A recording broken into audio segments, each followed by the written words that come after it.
This is the news in brief from the United Nations. The UN World Food Programme WFP said on Monday that it will have no choice but to make further food ration cuts soon for refugees. The cause of the imminent cuts is multiplying humanitarian needs around the world and insufficient funding. These have already forced the agency to make significant reductions in daily meals for vulnerable people in the Sahel and elsewhere. That decision was heartbreaking, said WFP Executive Director David Beasley. Today, ration cuts of up to 50% affect 3 in 4 refugees supported by WFP in East Africa. Refugees in Ethiopia, Kenya, South Sudan and Uganda are the most affected. And despite record hunger levels that haven't been seen in a decade, WFP has had to reduce rations significantly in Burkina Faso, Cameroon, Chad, Mali, Mauritania and Niger. To help mark World Refugee Day this year, Hollywood star Ben Stiller issued a call on Monday for urgent global support and funding for every one of the 100 million people who've been forced to flee climate shocks and war. Mr. Stiller, who's a goodwill ambassador for the UN Refugee Agency, UNHCR, has been visiting the mainly women and children who've been uprooted from their homes by the Ukraine war and offered shelter in Poland. Here he is now. I'm meeting people who've been impacted by the war and hearing how it's changed their lives. War and violence are devastating people all over the world.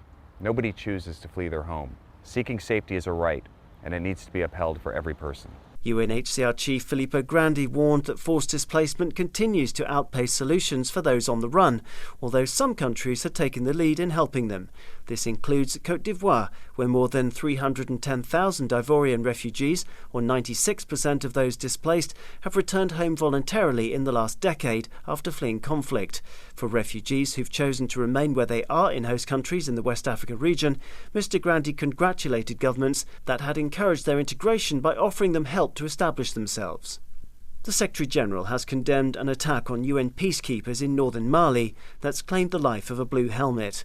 The Guinean peacekeeper was killed by an improvised explosive device which detonated during a mine detection operation on Sunday in the city of Kidal. The fallen soldier served with the UN Stabilization Mission in Mali, or MINUSMA. In his message of condolence to the peacekeeper's family, Antonio Guterres also recalled that under international law, attacks targeting UN peacekeepers may constitute war crimes. The Secretary-General also called on the Malian authorities to spare no effort in identifying the perpetrators so that they can swiftly be brought to justice. And Mr. Guterres reaffirmed the solidarity of the United Nations with the people and authorities of Mali. His message concluded. Daniel Johnson, UN News. This is the news in brief from the United Nations. UN humanitarians issued an alert on Tuesday over the deteriorating situation for millions of people in northeast Nigeria who continue to be affected by protracted armed conflict just as the country enters the lean season. Millions of mainly women and children are at risk, and an estimated 600,000 face emergency levels of food insecurity because of violence centred around the Lake Chad region that's now in its 12th year. Here's the UN's top relief official in Nigeria, Matthias Schmel. We've been asking to support out of the 8.4 million people in need of support, at least 5.5 million. The conflict has left 2.2 million people presently displaced. We've just entered what is called the lean season that normally lasts till September. Last year it lasted till November, so we're also seeing the impact of climate change. Mr. Schmel noted that although Nigeria is a major oil producer, it lacks refineries, which mean that it has not benefited from the global surge in energy prices linked to war in Ukraine. The UN Health Agency said on Tuesday that it's to hold its first emergency meeting about the ongoing monkeypox outbreak to discuss whether it's a global threat. The meeting this Thursday will take place at the Geneva headquarters of the World Health Organization, WHO. So far this year, monkeypox infections have been reported in 42 countries across the Americas, Africa, Europe, Eastern Mediterranean and Western Pacific. Latest data from the WHO indicates a total of more than 2,100 lab-confirmed cases, including 1 death. The majority of infections have been in the European region. The outbreak of monkeypox continues to primarily affect men who have sex with men and who have reported having sex recently with new partners, WHO said. Most reported cases in the ongoing outbreak have a history of travel, primarily to countries in Europe, North America or other countries. The unexpected appearance of monkeypox in several regions of the world, where the virus is not usually found, suggests that there may have been undetected transmission for some time, WHO has said. Fresh UN-led biodiversity talks have begun in the Kenyan capital to push ahead on a deal among nations to halt and reverse damage to plant, sea and animal life. An estimated 1 million species are at risk of extinction today, and action is urgently needed to revive damaged ecosystems, the UN Environment Programme has said. Discussions on a global biodiversity framework will continue in Nairobi until Saturday the 26th of June.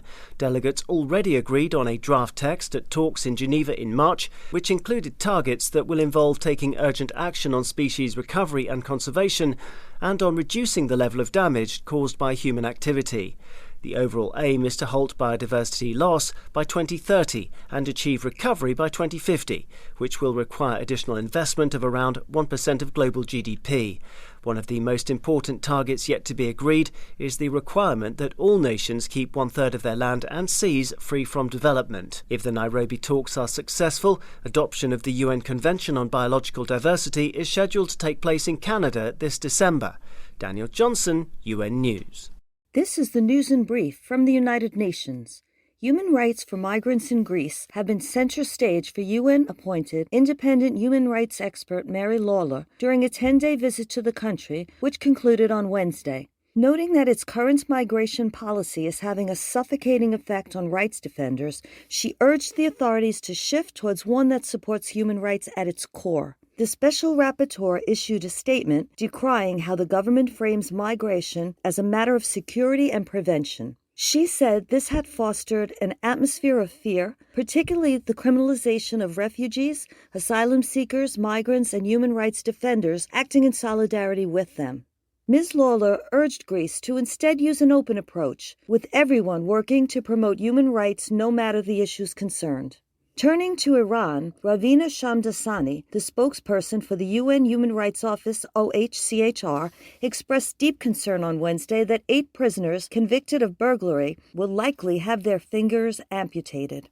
The UN agency urged Iran to call off the planned amputations and urgently revise its criminal penalties to end all forms of corporal punishment, including amputations, flogging, and stoning.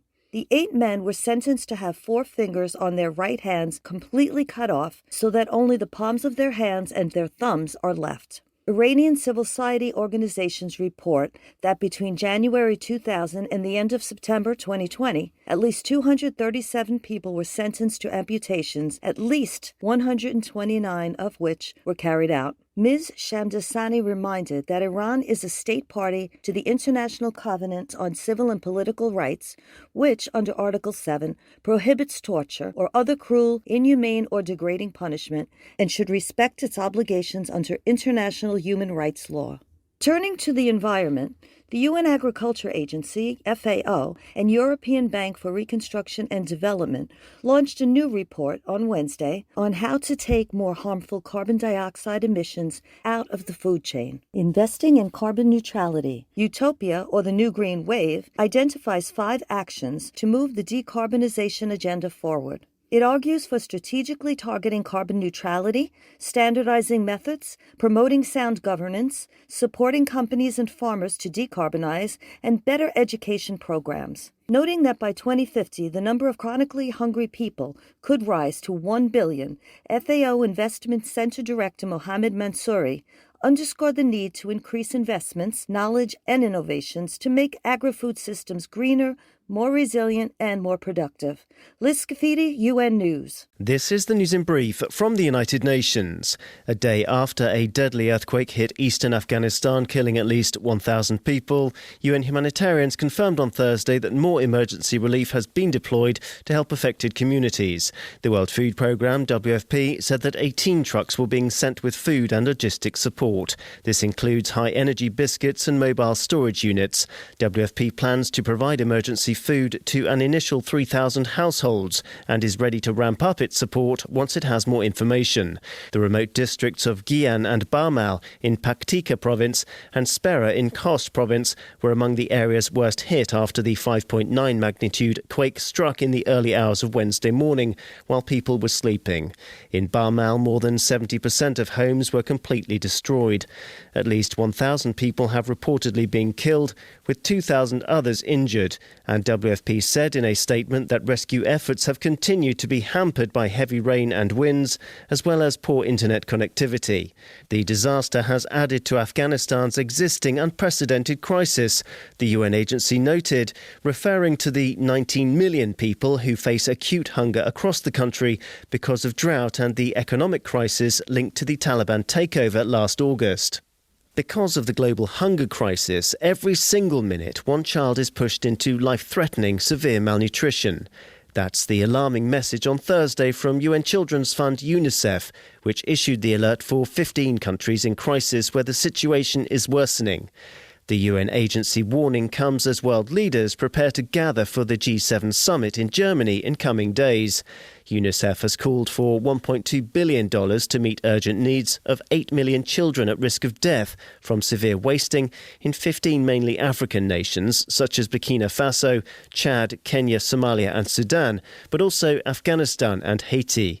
The UN agency stressed that the number of desperately hungry children suffering from severe wasting has continued to grow in the countries where it's raised the alarm. Between January and June, that number increased by well over 250,000, from 7.67 million to 7.93 million children. This comes as the price of ready-to-use food to treat severe wasting has soared by 16% in recent weeks, owing to a sharp rise in the cost of raw ingredients. UNICEF warned that the price spike has left up to 600,000 additional children without access to life-saving treatment and at risk of death. To Ukraine, where a new count of damage to the country's cultural heritage has revealed that more than 150 sites have been partially or totally destroyed since the Russian invasion. UN agency UNESCO carried out the checks and on Thursday reiterated its call to halt repeated attacks on cultural sites. Most of the damage is in 3 regions: Donetsk, where the fighting is still particularly intense, Kharkiv and Kyiv. The UN Educational, Scientific and Cultural Body also reiterated that international law urges the protection of cultural focal points during armed conflict. Since the beginning of the war in Ukraine, 70 religious buildings have been damaged irreparably or in part, along with 30 historical structures, 18 cultural centres, 15 monuments, 12 museums and 7 libraries.